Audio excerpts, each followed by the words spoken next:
Hello everyone, Daniel here from the Next Issue Podcast. On today's video, I'll be doing a review for Grimm number 16. This is a new book from Boom Studios. Let's talk about the creative team before we get into this book. This book is written by Stephanie Phillips with art by Flaviano, colors by Rico Renzo, letters by Tom Napolitano, a main cover by Flaviano, and then we'll see some other covers at the end of the video, so stay tuned for that. The covers for these, man, it's hard for me to choose every time the covers for these books, but really enjoying the story so far. This came out last week as of me recording this video, so really fun stuff is that this book is going back into second printing. Boom announced that for a book to be on its 16th issue and still get a second printing, like that's how much it tells you that people are really behind this story. People are really looking for this book. So really cool. Very happy for the creators on that. So in this issue, Annabelle's deals has sent ripples through not just the afterlife, but all three planes, merging life, death, and the hereafter. Annabelle has also brought hell to earth, but Jess isn't going to just let that happen. And with the help of Eddie, Marcel will do what she must to prevent the worst from happening. However, whose side is Adira on?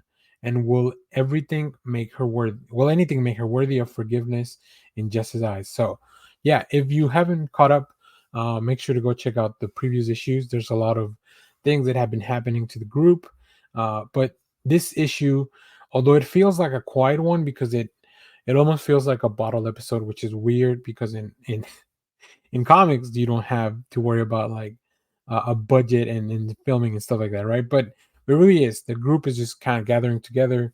We go over this story for the priest that they're with, and he kind of recollects some stuff from his past. Really well presented by Flaviano and the art team. I'll put up some of the preview pages for that, but it's very gritty, very down to earth, and it's just really interesting how the world is so different now in a world without death. How does that compare to some experiences in the past? What are the motivations of the group? So I feel like this is kind of the primer that the group needs to get things going. So let's talk about some of the art. As you can see here, very different color palette from what we're used to as well, I think. I think it's a big red and yellow type of coloring for the most part in most issues. That's just kind of the hue of the world. But here, like I said, this is a story from a point of view of a different character, an outsider to the group. So it's really cool to see the presentation of this. Very much like when you turn the page for this one, bullet to the head.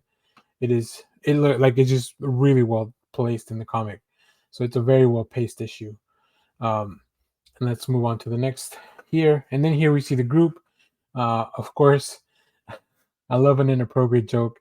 I love something to kind of break the tension. And I just really like all the little red lightning crackling that you see in the background.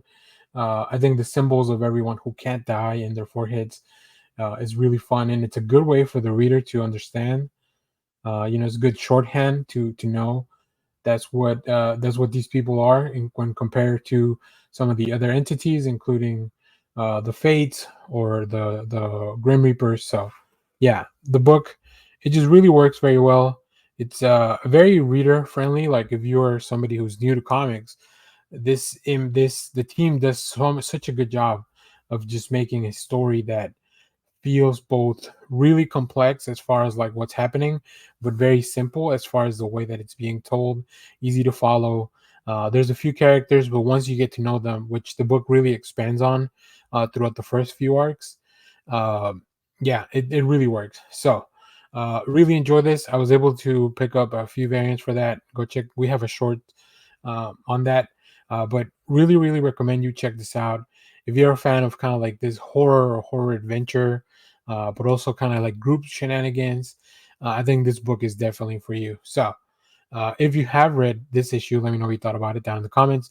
We also have reviews for all 15 issues prior to this in the channel. Make sure to go check that out. And as always, thanks for watching, everyone. Remember to share, like, subscribe, hit the bell so you know when we go live. That is most Saturdays, 10 a.m. Central Standard Time. Stay tuned. We have more comic reviews, trailer reactions, TV recaps, all that fun stuff here in the channel. Thanks for watching, everyone. Bye-bye.